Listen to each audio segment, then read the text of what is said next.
Replacing your seat switch is easier if you remove the seat from the vehicle. Please see our article and video on seat removal by following the link at the end of this video.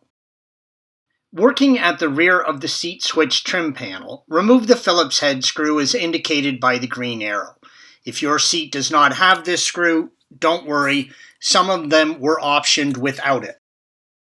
Next, disconnect the seat switch trim panel retaining clips indicated by the green arrows.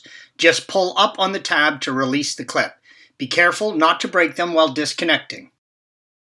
Working at the front of the seat with the switch trim panel removed, detach the two retaining clips at the bottom of the trim panel, green arrows.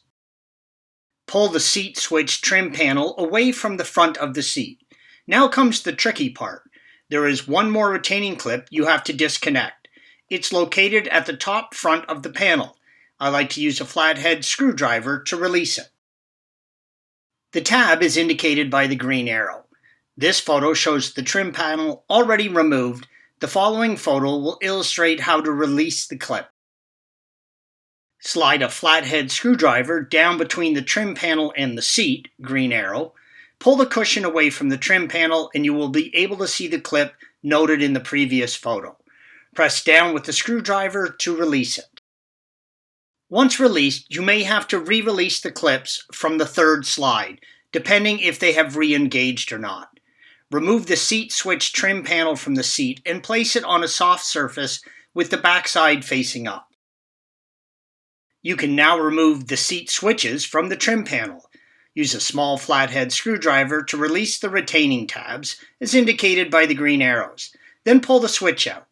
To install the new switch, slide it into the tabs and snap it into place. You will hear the tabs engage with an audible click.